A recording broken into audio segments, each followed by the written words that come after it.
प्रणाम, मैं हूँ ज्योतिषाचार्य नीत शर्मा। जब भी सूर्य ग्रहण होता है, चंद्र ग्रहण होता है, तो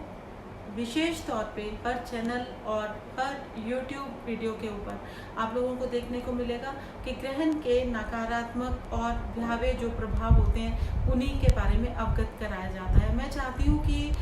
ग्रहण के भी जो सकारात्मक एस्पेक्ट्स हैं, जो उससे सकारात्मक एनर्जीज रिलीज होती हैं, उनके बारे में भी आपको अवगत कराया जाए। क्योंकि अगर आप किसी चीज़ की नेगेटिविटी को जानते हैं तो उसकी पॉजिटिविटी के बारे में भी आपको एहसास होना बहुत ज़्यादा ज़रूरी है।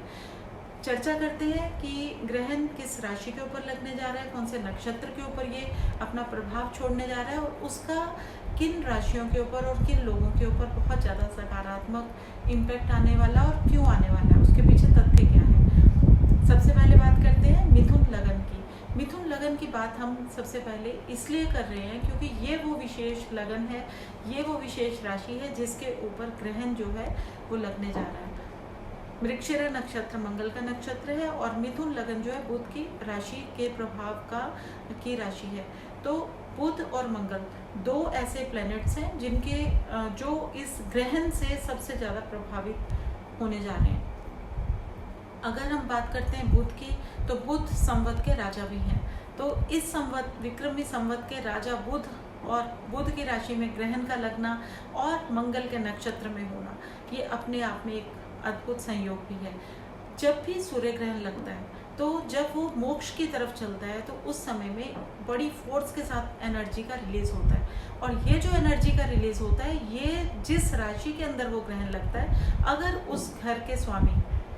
की स्थितियाँ मजबूत हैं आपकी जन्म पत्री के अंदर, अगर वो किसी मेलेफिक इम्पैक्ट में नहीं है, अगर वो दूरस्थान पे कोई कनेक्शन नहीं बना रहे, दूरस्थान 6, 8, 12 घर जो होते हैं जन्म पत्री के, और अगर आप इस बारे में नहीं जानते तो जनरल रेमेडीज आपको क्या करनी चाहिए वो भी मैं अभी शेयर करूँगी। मिथुन लगन के जातकों के लिए राहु यहाँ पे उच्च का होता है। राहु का जो फल है वो है नारियल। अगर हम कोकोनट की बात करते हैं तो आपको अगर कोकोनट खाने को मिल जाए तो इससे अच्छी कोई चीज़ नहीं है। यानी कि 6 महीने तक अगर आप ग्रहण से लेके 6 महीने तक कोकोनट को प्रसाद में दुर्गा माँ के आगे रख के, या अगर आप किसी भी रिलीजन से हैं तो सिर्फ आप कोकोनट का सेवन करना शुरू करें तो आपको रिजल्ट्स देखिए कितने अच्छे मिलने वाले हैं। क्योंकि जब वो एनर्जी का रिलीज होगा वो आपको आपकी लाइफ के वो एस्पिरेशंस फुलफिल करने में हेल्प करेगा जो आप आज तक मेहनत करने के बावजूद भी लास्ट मोमेंट के ऊपर किसी न किसी कारण से निराश होते आ रहे हो। लेकिन ये वो समय है जब आपकी लाइफ में इच्छा पूर्ति होने के योग बने हैं, राज योग घटित होने जा रहे हैं और शुभ मंगल आपके लाइफ के प्रयोजन जो हैं वो आपको बहुत ज़्यादा खुशियों से भर देंगे। तो मंगल की शुभेच्छा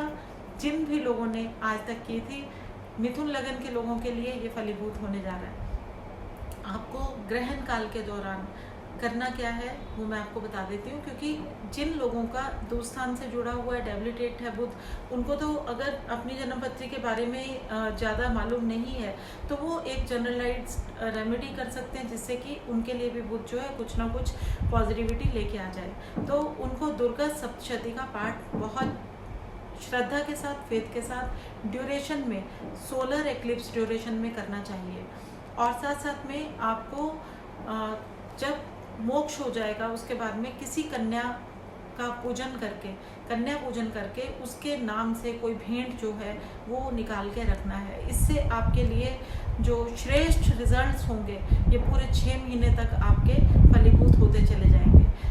अब विशेष जो सावधानी बरतनी है वो बरतनी है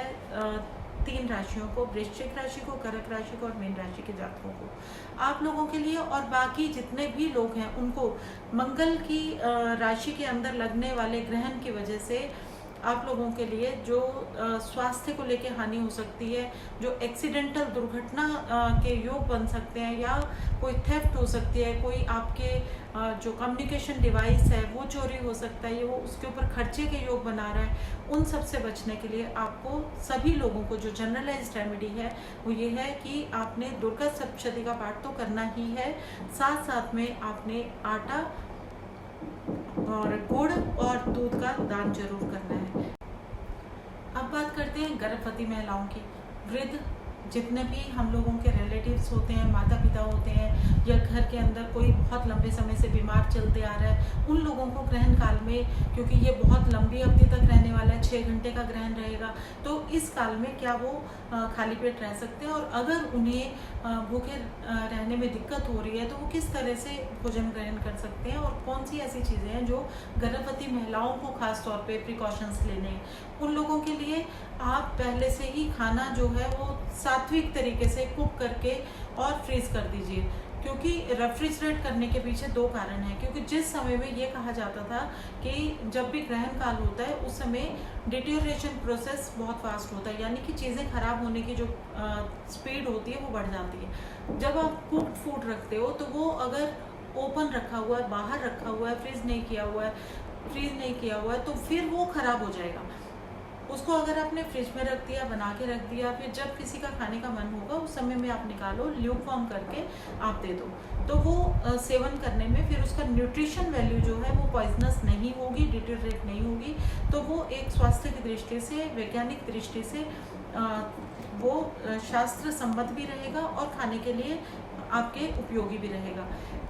खाने के जितने भी तरल द्रव्य होते हैं, तरल पदार्थ होते हैं, उनके अंदर आप तुलसी का पत्ता डाल सकते हैं। और जब भी आपका जल पीने का मन हो ड्यूरेशन में, गर्भवती महिलाओं के लिए खास तौर पे, तो ल्यूकवार्म पानी को पीने से उनको कोई नुकसान नहीं होगा, और गर्भस्थ जो शिशु होता है उसके स्वास्थ्य के लिए और उसके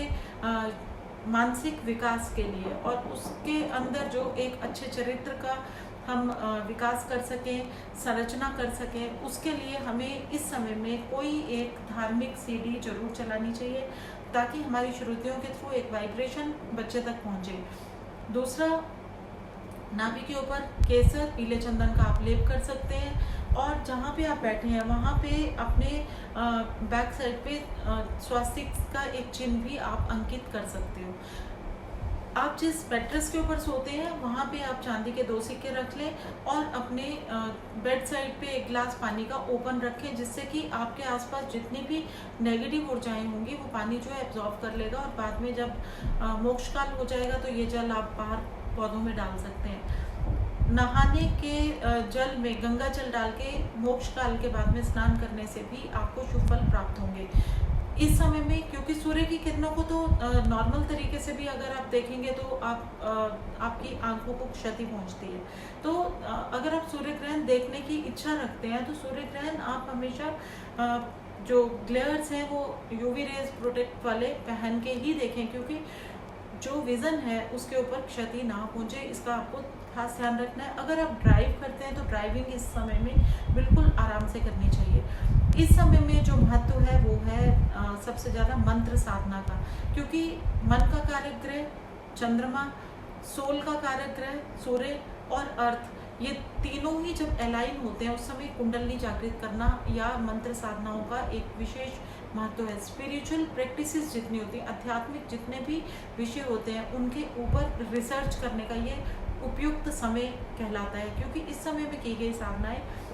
10 गुना ज़्यादा फल देती हैं। इस समय अगर आप 108 बार कोई मंत्र का उच्चारण करते हैं तो उसका जो फल है वो 10,000 मंत्र के उच्चारण जितना फलीभूत होता है। तो मंत्र उच्चारण जरूर कीजिए, और आप देखिए कि कितनी पॉजिटिव आपको इसके रिजल्ट्स मिलेंगे। नेगेटिव रिजल्ट्स की अगर हम बात करते हैं तो क्योंकि बुध ग्रह जो है इसको लड़ाई झगड़ा बिल्कुल भी पसंद नहीं है, ये हमेशा लूप होल ढूंढता है कि कहाँ से सिचुएशन से बाहर चुपचाप निकल सके। मंगल जो है ये क्योंकि आक्रामक ग्रह है, इसको लड़ना है, इसको अपनी चीज़ों का एक्शन लेके उसी टाइम पे सॉल्यूशन करना है, तो सबसे ज़्यादा जो नुकसान है इस समय में आदमी को हो सकता है। और प्राकृतिक आपदाएं, भूस्खलन और भूकंप की जो चेतावनी दी जा रही है उसकी एक आशंका जरूर है, लेकिन अगर हम मिलजुल के महामृत्युंजय मंत्र का उच्चारण करेंगे डेली समस्त विश्व के लिए, तो हम इस आपदा को भी अपने ऊपर आने से बचा लेंगे। तो जहाँ पे भी देखेंगे आक्रोश बढ़ रहा है, डिप्रेशन बढ़ रहा है, लोगों में अवसाद बढ़ रहा है, तो ये सब चीज़ों में अगर आप चाहते हैं कि बेहतरी हो, बचाव हो, तो सूर्य ग्रहण के बाद में अपने जो वस्त्र हैं उनको गर्म जल से जरूर धो लें, साथ में दान जरूर करें। आटा, गुड़ और आपने चंद्रमा के लिए दूध का दान करना है। इसके साथ ही मैं यहाँ अपने शब्दों को विराम देती हूँ। आप लोगों के लाइफ में ये ग्रहण, जैसे कि मिथुन लगन के जातकों के लिए मैंने कहा है बहुत ज़्यादा शुभ समाचार लेके आने वाला है, वैसे ही आप लोगों की लाइफ में भी जिन राशियों के लिए ये बहुत ज़्यादा अशुभता के संकेत दे रहा है, उनकी लाइफ में भी अच्छे ही फल जनित हों। तो जो मैंने दान आपको बताए वो करें, दुर्गा सप्तशती का पाठ करें, तो ये कल्याणकारी हो जाएगा। शुभ हो, मंगल हो, फिर मिलेंगे। नमस्कार।